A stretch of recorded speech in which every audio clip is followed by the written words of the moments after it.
रावसाहेब, उद्या तुमच्या नरकातला स्वर्ग या पुस्तकाचं प्रकाशन होतं आहे, पण त्याआधीच गौप्यस्फोटाने देशात खळबळ माजलेली आहे.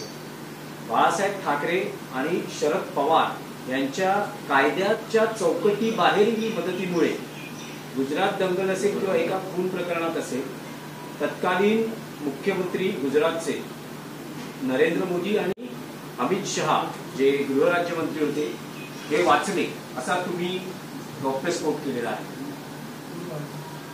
मी त्याला गौप्यस्फोट म्हणत नाही. नरकातला स्वर्ग हे जे पुस्तक उद्या प्रसिद्ध होत आहे,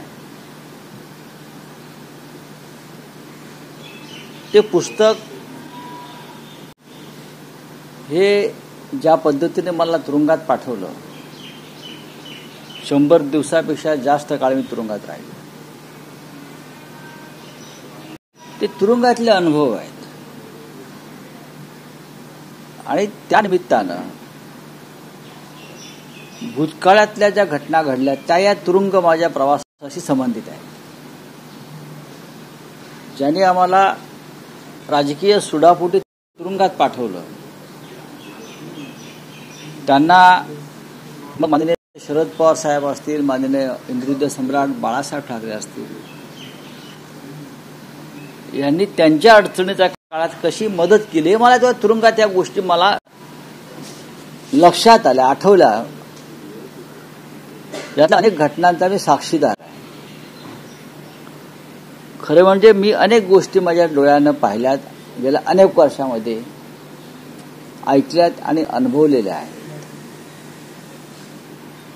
अनेकांनी मला सांगितलं की तुम्ही तेव्हाच या सगळ्या तुमच्या प्रवासावर पुस्तक लिहा, पण मी असं म्हणतो ज्या गोष्टी वरिष्ठ नेत्यांच्या बरोबर राहून आपण केलेल्या आहेत, ज्याला आपण सिक्रेट मिशन म्हणतो, त्या पुस्तक रूपानं लिहिणं, लोकांसमोर आणणं हे नैतिकतेला धरून नाही.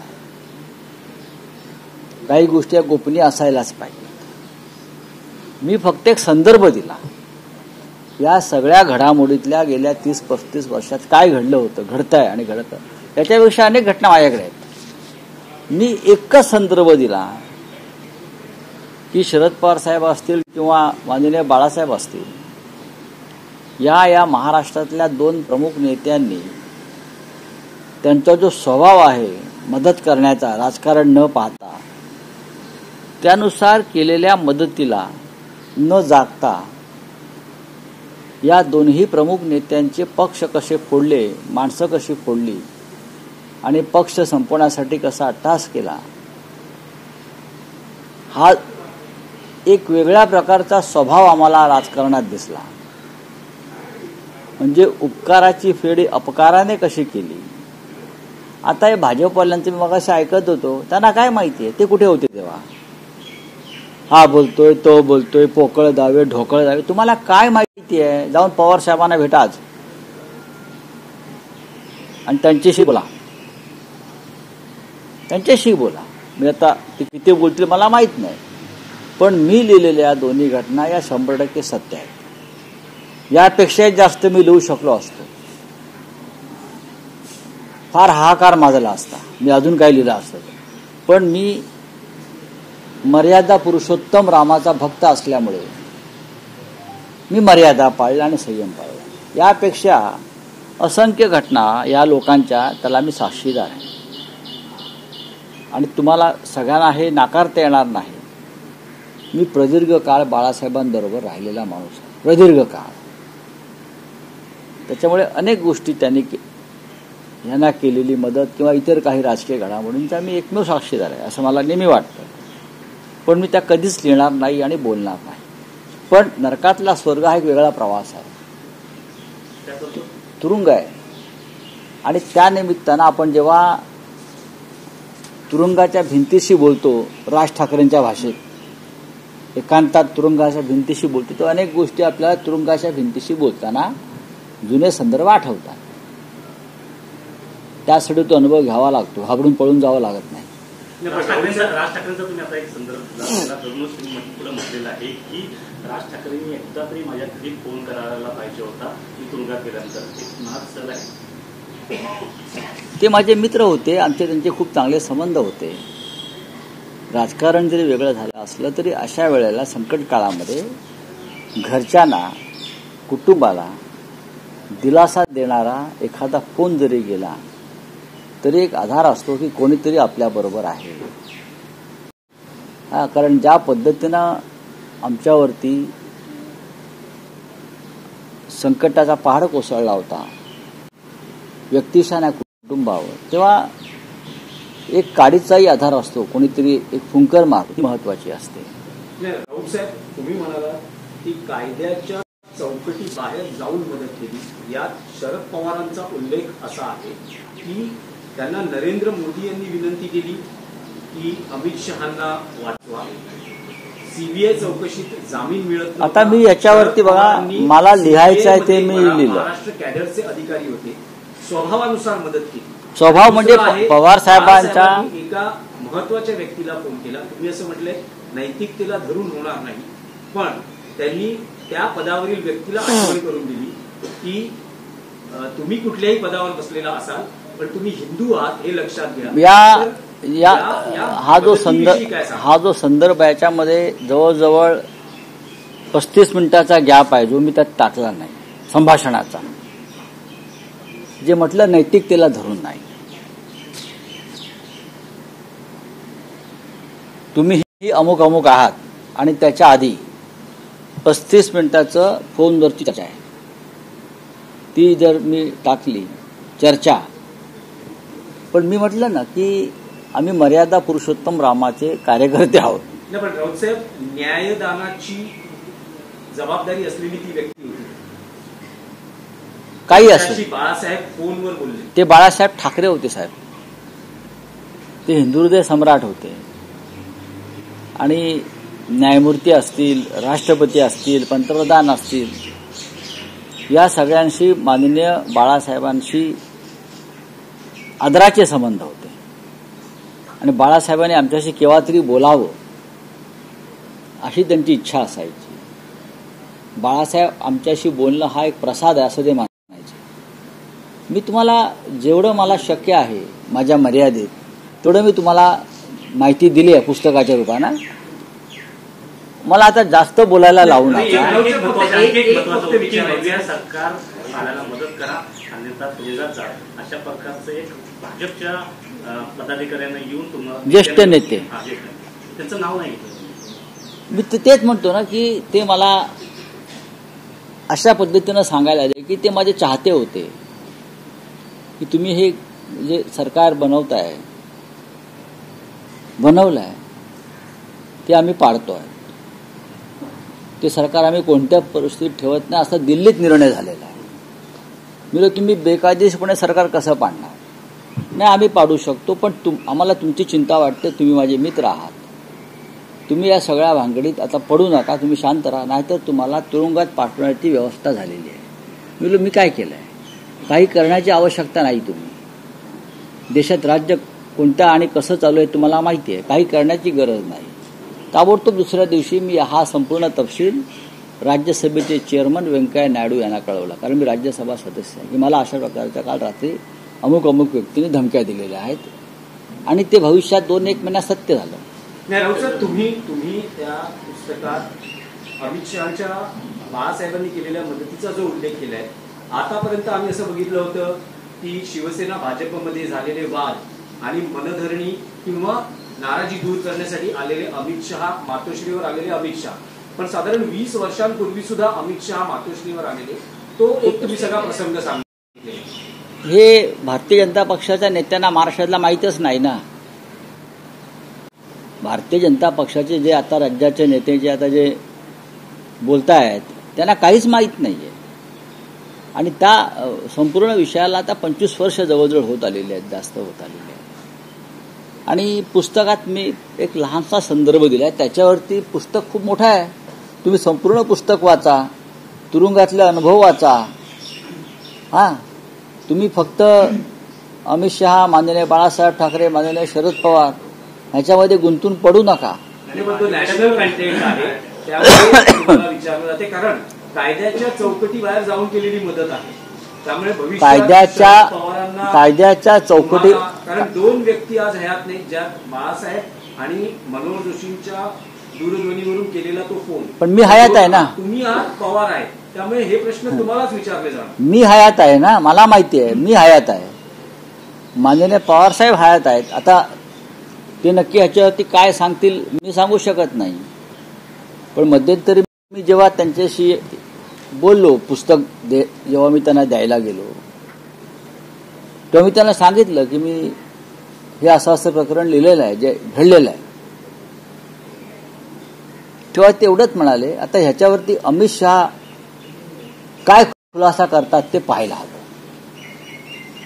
बरं का, अमित शहाचं एक्सप्लेनेशन काय आहे या सगळ्यावरती ते पाहावं लागेल. नरेंद्र मोदी यांनी माननीय शरद पवार साहेबांशी वारंवार चर्चा केली आणि विनंती केली, हे मला माहिती आहे. वारंवार मेरा खास आदमी है, आप मदत करो, मेरा खास. तेव्हा अमित शहा हे फार कोणाला माहीत नव्हते. माझ्या माहितीप्रमाणे शरद पवार साहेबांनी मोदींना विचारलं, ये कौन आदमी है, आप बार बार मुझे फोन कर रहे हो, कौन है आदमी जिसके लिए आप मुझे बार बार रिक्वेस्ट कर रहे हो. बोला मेरे लिए बहुत महत्वपूर्ण आदमी, काम का आदमी. एवढंच मी तुम्हाला आता सांगू शकतो. माननीय पवार मातोश्रीवर अमित शहा जेव्हा आले, बाळासाहेबांना भेटण्याचा प्रयत्न करत होते, पहिल्या दिवशी अयशस्वी ठरले, दुसऱ्या दिवशी ड्रम गेट पर्यंत पोहोचले असं तुम्ही लिहिलंय. तर या भेटीमध्ये तुमची काही भूमिका होती का? बाळासाहेबांनी तुमच्याशी काही संवाद साधला होता का? नक्कीच. तो काय प्रसंग ते सांगू ना, उद्याचा कार्यक्रम होऊ द्या ना. आणि आता भाजप बघा, मी असं म्हणतो की काही संयम आणि काही मर्यादा आणि काही गोष्टी राखून ठेवल्या पाहिजे.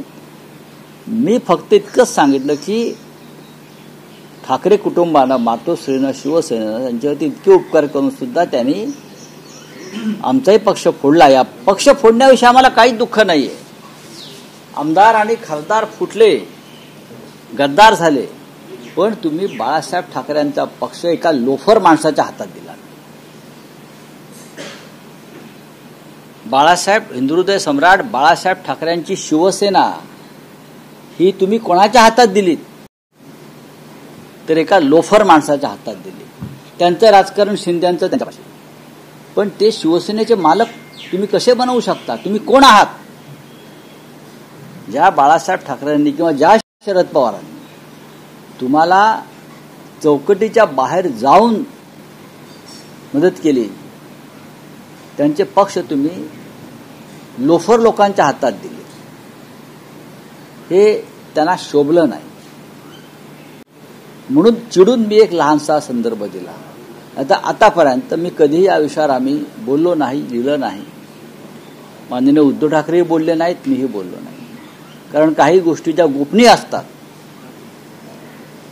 आमच्या वरिष्ठांकडून ज्यांना मी पितृतुल्य किंवा माझे सर्वस्व मानतो, त्यांच्याबरोबर मी अनेक गोष्टी ऐकल्या, पाहिल्या, प्रत्यक्ष सहभागी झालो अशा मिशनमध्ये. आम्ही कधीच बोललो नाही, मी कधी बोललो नाही. या कानाचं त्या कानाला कधी गेलं नाही. पण त्या ओघात तो प्रसंग आला की भाजप नेत्यांचे तुम्हाला काही फोन आले का, जे या सगळ्या प्रक्रियेत होते? कोणी नव्हतं. म्हणजे जुने भाजप त्या प्रक्रियेत कोणी नव्हतं. आजची पिढी मला जे होते त्यांची नावं मला आता घ्यायची नाही. आणि आता भाजपचे नेते असं म्हणतात की सनसनाटी पसरवण्यासाठी कशाला सनसनाटी? पुस्तक आहे. ते कोण बोलते? ते तेव्हा होते का? काय होते तेव्हा? कोण होते ते? संजय राऊतांना सनसनाटी पसरवण्यासाठी पुस्तक लिहावं लागत नाही. हे पुस्तक पूर्णपणे सत्य आहे, ही कादंबरी नाही. बरं का? या मनगडत कहाण्या जे पंतप्रधान मोदी वगैरे सांगतात ना, तसे या कथोकल्पित मनोहर कहाण्या नाहीत. या सत्यकथा आहेत. लक्षात घ्या, ही सत्यकथा आहे. तुमच्या पुस्तकावर बंदी आणि राज्य सरकारची भीती वाटत नाही? मला अजिबात वाटत. कशाला बंदी आणि? नाही, कारण देशाच्या पंतप्रधानांनी म्हटलेलं आहे. काय म्हटलं? काही म्हटलेलं नाही. तुम्ही त्याच्यामध्ये गोधरा हत्याकांडाचा देखील उल्लेख केलेला आहे आणि त्यावेळेस देखील मदत म्हणून मागितली होती असा देखील उल्लेख. बाळासाहेब ठाकरेंनीच मोदींना वाचवलं ना मुख्यमंत्री पदावरून. हे काय लपून राहिलंय का? ते प्रसंग मी दिलाय ना महापौर बंगल्यावर. मोदींना आम्हाला बदलायचं आहे हे सांगण्यासाठी जेव्हा अडवाणी आले तेव्हा बाळासाहेब म्हणाले मोदींना बदलण्याची ही वेळ नाही आहे. एक हिंदुत्वाचं वारं वाहत आहे आणि त्यांच्या भोवती घोंगावत आहे. आता मोदींना बदलणं म्हणजे हिंदुत्वाशी द्रोह ठरेल. गुजरात आपल्या हातून जाईल. मोदींना बदलू नका हे बाळासाहेबांचं म्हणणं तेव्हा भाजपला तेव्हाच्या प्रधानमंत्र्यांना मान्य करावं लागलं. आता पुस्तक आहे संपूर्ण ते पुस्तक आता अक्कल इथे मला चला ओके बस हो गया उद्या बोलू. राज ठाकरे यांनी म्हटलेलं आहे की जो युतीचा निर्णय आहे तो आमच्यात तुम्ही त्यावर बोलू नका. मी बोललेलो आहे परंतु जो निर्णय आहे तो मी घेईन त्याला अजून वेळ आहे. म्हणजे युती किंवा हे आहे ते लांबणीवर पडलेलं आहे नाही काही लांबणीवर वगैरे पडलेलं नाही. तुम्ही बोलू नका.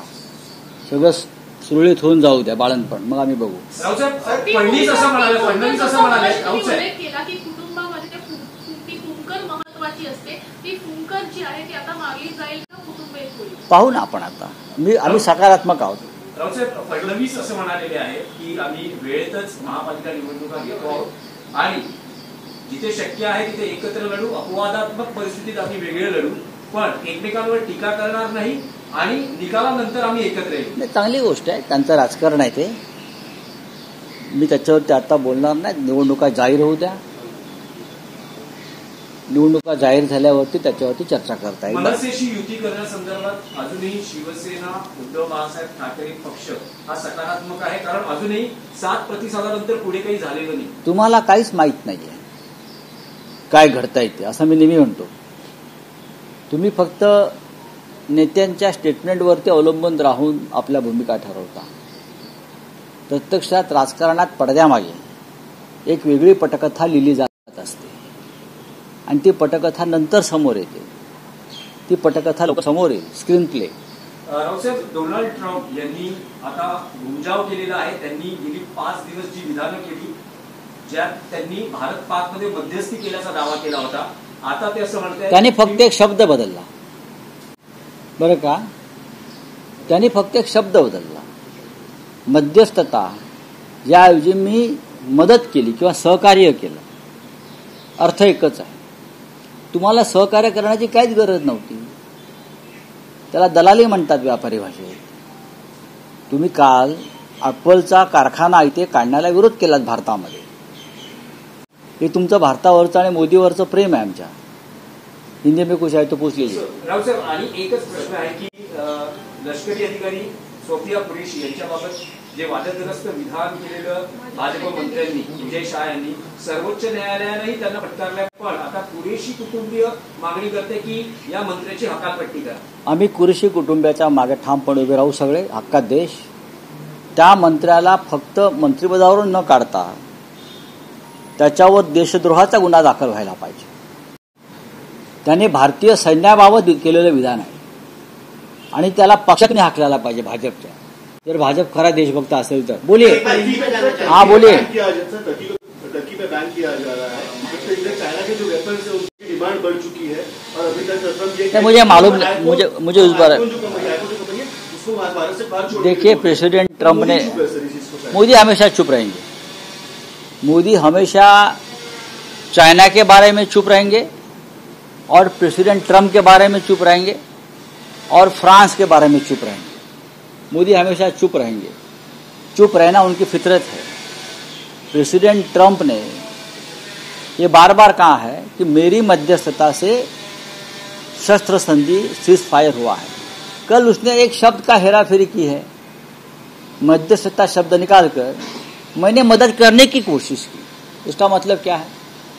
आपकी मदद किसने मांगी ये बताइए. फिर आपके यहाँ आपके दरवाजे में मदद मांगने के लिए कौन आया था? मोदी जी आए थे क्या जयशंकर आए थे? कौन आए थे? या डिफेंस मिनिस्टर आए थे हमारे? ये आप बताइए. प्रेसिडेंट ट्रंप ने कल एप्पल को आदेश दिया है कि एप्पल की फैक्ट्री हिंदुस्तान में मत लगाइए. क्यों भाई? क्यों? उसका खुलासा होना चाहिए हमारे देश की तरफ से कि प्रेसिडेंट ट्रंप ने यह निर्णय क्यों लिया. मोदी पे दबाव क्यों बनाया जा रहा है सर एक तरीके से? देखिए, मोदी के ऊपर दबाव बढ़ाने का कोई प्रश्न ही नहीं। मोदी हमेशा दबाव में ही काम करते हैं, हमेशा वो दबाव में ही काम करते हैं, इसके दबाव में, उसके दबाव में, उसके दबाव में। मोदी कोई शूरवीर आत्मा नहीं है। सर, कोई कश्मीर राजनाथ सिंह गए थे, जब हमला हुआ था उसके बाद पहला दौरा माना जा रहा है उनका। उन्होंने जाकर वहाँ एक बयान दिया है कि उन्होंने धर्म देख के मारा और हमने उनका कर्म देख के मारा। उन्होंने यूएन से भी बात है, ये देखो, ये छोड़ दीजिए कर्म धर्म। हाँ, तो आप धर्म देखकर मारो ना। आप कर्म देखने को तैयार नहीं तो धर्म देखकर मारो, घुसो पाकिस्तान में। क्यों नहीं घुस गए? फिर पीछे क्यों हटे भाई? छोड़ दीजिए, चलो। किताब के बारे में पूछना चाहेंगे कि आपने जो एक किताब लिखी है जिसका कल विमोचन होने जा रहा है, जिसमें ऐसे कई राज है जिनको आपने उजागर किया है, खासकर नरेंद्र मोदी और अमित शाह को शिवसेना प्रमुख बाला साहब ठाकरे और एनसीपी के नेता शरद पवार इन्होंने बचाया था। वो भी पूरे लीगल एस्पेक्ट बाजू को रख के उन्होंने बचाया था। ऐसे आपने बड़ा राज खोला है। मेरी जो किताब है मराठी में है अभी, नरकातला स्वर्ग, होप्स इन हेल, जो इंग्लिश में भी पब्लिश होगी जुलाई में, जिसका विमोचन राहुल गांधी जी करेंगे। आज कल जो किताब मराठी में आएगी वो जावेद अख्तर जी, शरद पवार जी, उद्धव ठाकरे जी, साकेत गोखले जी, ये सब उपस्थित रहेंगे। किताब में बहुत कुछ लिखा है। आप सिर्फ अमित शाह और मोदी को मत देखिए। भूतकाल में बहुत सी घटनाएं हुई है मेरे सामने, मेरे आंखों के सामने। बाला साहब ठाकरे के साथ मैंने जीवन भर काम किया। जो मैंने देखा है उसमें से कुछ बातें मैंने लिखी है। अगर पूरी बात मैं लिखता तो बीजेपी में और सरकार में केंद्र के हाहाकार मचता। लेकिन ये नीतिमत्ता जो है, हम जो एथिक्स है, वो मैं उसका पालन करता हूँ। और अब बाला साहब ये नहीं है, इसलिए मैं ये बातें ज्यादा नहीं लिखना चाहता हूँ। नहीं राहुल साहब, आपने ऐसे उसमें लिखा है कि कानून के दायरे के बाहर जाकर शरद पवार और बाला साहब ने गुजरात के दंगे हो या कुछ एक खून का मामला हो, उसमें नरेंद्र मोदी और अमित शाह की मदद की, जिसमें शरद पवार ने सीधा सीबीआई की जो एक टीम है उसमें से महाराष्ट्र केडर के अधिकारी के साथ कुछ बात की और उनके स्वभाव के अनुसार उन्होंने मदद की। उनका स्वभाव है, को भी गुजरात दंगे मामले में मदद की और उसके वजह से उनकी गिरफ्तारी से वो बच गए। बाला साहब ने देश के किसी एक बड़े आदमी को फोन किया, उसके वजह से अमित शाह को जमानत मिलने में भी राहत मिली। आपने पूरी कहानी बता दी है, तो मैं इतना ही कहूंगा, ये सच है और मैं सच लिखा हूं और सच बोलता हूं। पूरी कहानी सच है, उससे भी बहुत सी बातें फिलिंग द ब्लैंक्स है, मैंने मर्यादा का पालन करके वो नहीं लिखी। लेकिन अब बीजेपी के नेता ऐसे कह रहे हैं कि ये उनको क्या मालूम है? एक पब्लिसिटी स्टंट अरे है। मुझे संजय राउत को क्या पब्लिसिटी की जरूरत है क्या? आप 10 दिन मेरे पास आते हो मुझे पब्लिसिटी फ्री में देने के लिए। मेरी बात देश तक जाती है, हमें जरूरत नहीं है पब्लिसिटी की भाई। संजय राउत को देश पहचानता है, हम लिखते हैं, मैं जो लिखता हूं वही हमारी पब्लिसिटी होती है, मुझे बोलने की भी जरूरत नहीं है, समझा? लेकिन अभी के जो नेता ये बयान कर रहे हैं, वो अभी के नेताओं को क्या मालूम है 25 साल पहले क्या हो गया? कभी देखा है क्या बाला साहब ठाकरे को लोगों ने? हमको मालूम है ना, अब जिंदगी में कभी झूठ लिखे नहीं है और झूठ बोले नहीं है। जाकर पवार साहब को पूछिए, वो जो मैंने लिखा है उसमें सच है या नहीं है। पवार साहब तो है ना, पूछिए जाकर पवार साहब को। पवार साहब भी बैठे हैं अभी, उनसे जाकर बात कर लीजिए क्या मैंने जो लिखा है। पहले शिवसेना बीजेपी में जब तनाव होता था तो नाराजगी दूर करने के लिए अमित शाह मातोश्री पे आए हुए कई सारे लोगों ने देखे। एक बार आए, 20 साल पहले अमित शाह सिर्फ एक बार आए थे 2014 के बाद। हम फिर एक बार 2014 में जब अलायंस टूटा था शिवसेना बीजेपी का, उसके बाद आए थे कि हम वापस एक बार एक साथ काम करेंगे और अलायंस करेंगे, ये कहने के लिए मातोश्री पर आए। लेकिन 20 साल पहले भी अमित शाह आए थे, आए तो लिखा है ना मैंने, मदद की अपेक्षा से आए थे, ऐसे आपने उस वक्त अमित शाह जी कोई बड़ी हस्ती नहीं थी, एक एमएलए थे और उनको कोई पहचानता नहीं था उस वक्त। बाला साहब ने भी उनको नहीं पहचाना। मुझे याद है कि एक दिन मुझे बाला साहब ने बाद में पूछा था, एक उनका कोई अखबार में फोटो आया था, मुझे पूछा था, अरे ये यही व्यक्ति है ना जो हमारे पास आई थी? मुझे कहा ये अमित शाह है। अखबार में फोटो आया था किसी उनका कुछ, अरे संजय ये यही व्यक्ति है ना जिसको हमने कुछ मदद किया था। चलो थँक यू। काँग्रेस नेते चिदंबरम एक महत्वाचं त्यांनी विधान केलेलं आहे इंडिया आघाडीच्या बाबतीत, एक महत्वाचं विधान आहे एक महत्वाचं विधान